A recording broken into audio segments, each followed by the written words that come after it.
Hi guys, today I want to talk to you about bias finishing, also called colorette when you're doing knit fabric. So I'm going to show you the attachment that I have that I use on my industrial sewing machine. You're maybe going to ask me if you have the same kind of folder for domestic machine. I heard that there is some, but I've never used them. So the one that I'll show you are for industrial sewing machine, and they make you save so much time, make you allow you to do a wonderful decoration and finishing on your garment. So let's start with the first version. There's two of them. I'm going to show you first the one that I'm using, and I'll show you why after. First of all, I'll show you the box, because it's usually something that comes from China. It comes in a usually yellow boxes. Even over the year, it's always the same company, Golden Eagle, and it comes in different sizes, and it's 3-piece. So you get the main piece, that's the attachment, you get a foot, and you get the teeth that goes with it. Just so I don't forget, the teeth are the same for all sizes of folder. The foot is different, and the attachment also, the plate. It comes in sizes from about 3 millimeter to up to 1.5 centimeter. And the measurement that is on the box or on the tool itself, this one is written over here. You're not going to see it, but it's written 24 millimeter for this one. It's the size of the fabric that you're going to insert, in the bias fabric that you're going to insert. It's not the finished size. So the 24 millimeter, for example, I always cut about 2 millimeter bigger. So even if it's stretched, you still have your 2.5 millimeter. Same thing with the other sizes. So I show you an example. This one, it's a 50 millimeter, so about 2 inches wide bias. So you cut 2 millimeter bigger, and look at the final width when it's finished. It's giving you about 1.5. So depending on the model that you buy, it's a little different, but you could always insert and test and check before the final result. To put it in, I'm going to show you right now to put it in, and then after I will do it for on the machine. So to put it in, you put the fabric facing you, so wrong side of the fabric facing you, and you insert it in the front of the folder, and you push it inside. Use a pin or your awl to push it in, and as soon as it's coming out, you pull it towards the back of the machine. So you'll see me doing it later. So that's how you do it. Then when it's in, you're going to hold your bias and fold it inside the spiral one by one. That's to guide your fabric, make sure it stays straight and doesn't fold. So there is another kind, and I suggest if you're going to buy only one, don't get this one, because it's not as stable as the other one. So maybe after you have more practice, you could buy these one. It's much faster to install on the machine. It comes usually only one piece, this, or the screw to put it on the machine. So it will be only one screw to put in and on and off. It's almost using a different foot on your sewing machine, but there's less thing that you could adjust, and it's less stable also. So for delicate fabric or fabric that are moving a bit, it's not really good. It's pretty much the same price, about between $12 to $20, depends where you buy it. But like I said, I suggest you don't get this one, not at the beginning anyway. This one comes also in different sizes, but it's your second choice. So to start the practice or the demonstration, maybe you cut a few pieces, round, straight line, just to practice, and cut some bias. If you notice, I have some roll of already cut bias.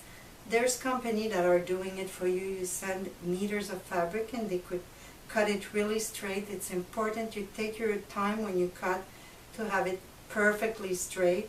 If it's too small or narrow at some place, it might come off and you have to start over.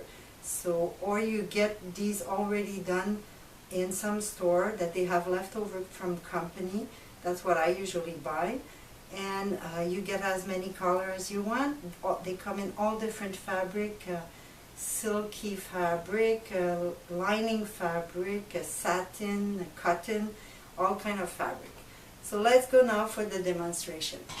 Okay, so what you're going to need is just a long screwdriver. The short one, you could still do it, but it's much harder and you might damage your screw.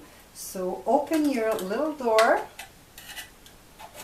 and take off the bobbin, and then you could remove your foot also, the basic foot, and you're going to undo 4 screws. So the 2 for the plate and the 2 for the teeth.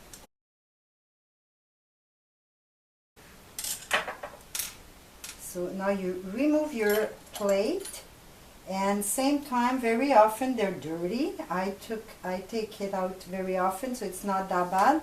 If it's dirty, clean it. It's going to be better for your next project sewing. And then remove the 2 screws from the teeth of the machine.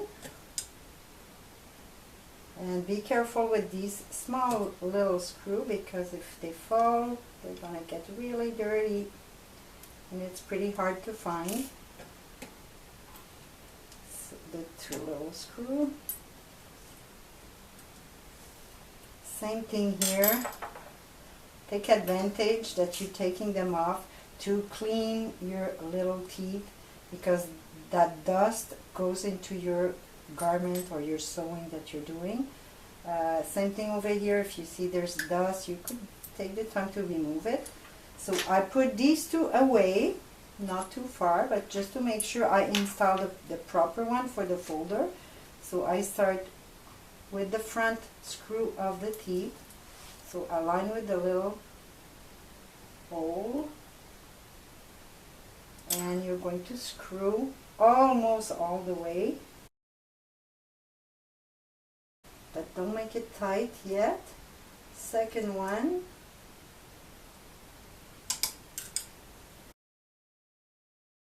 Now you could see why I say you need a long screwdriver, because the manipulation is not that easy. So almost to the end, but not to the end. And then you put your folder, the plate, and the hole, and screw these one all the way. Both of them. Of course, when you're finished, you have to put back your basic teeth and plate. So you know you're going to undo the folder, but you still have to screw them all the way, because if there's vibration and it moves, you're not going to do a good job with your bias. So they have to be done all the way tight. So here you go. When these 2 are done, then you're going to go screw the 2 little ones all the way to the end. Et voila. You could close it back and put your bobbin case back on, and then the foot that goes with the folder. So there is one adjustment that we might use. It's the little bar that you have in the back, that when you bring it towards you, push the whole folder towards the foot. So that's going to control where the stitch is going to be from the edge. So thicker is going to be the fabric in between the 2 layers of bias. Further from the fold, you have to do your stitch. You will see with practice. So I'm starting with the insertion of my bias. Pull it out like I told you, with a pin or a awl, and as soon as it's coming out, you bring it towards the back. When you're done, you're going to go through the slit one by one to keep your bias straight. And we are ready to start. I'm going to open my machine and use a little scrap piece. Always do a little practice before, because the beginning sometimes is not always aligned properly. So you just sew. You see that it's sewing next to the bias, so it doesn't even grab. I'm going to push my folder a little more, and now it's grabbing the bias a little more. So you're always losing quite a bit, like 10, 15, 20 centimeter at the beginning. When you're done, you're going to insert in the folds. Insert your garment in the fold and just sew. I usually lift it a little bit so it doesn't push the bottom layer differently. So I'm holding it a little up, and the fabric is right in the middle fold.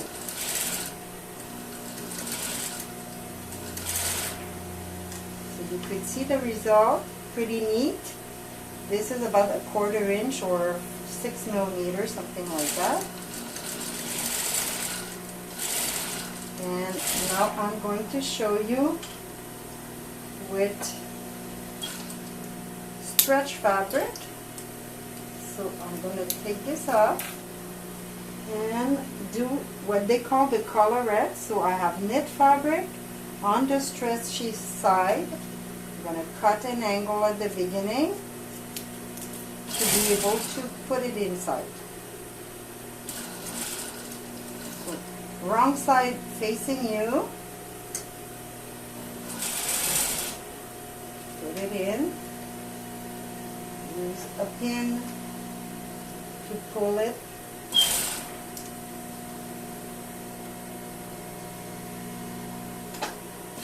And a little bit. So this one is not in a roll, it's too much one top that I did.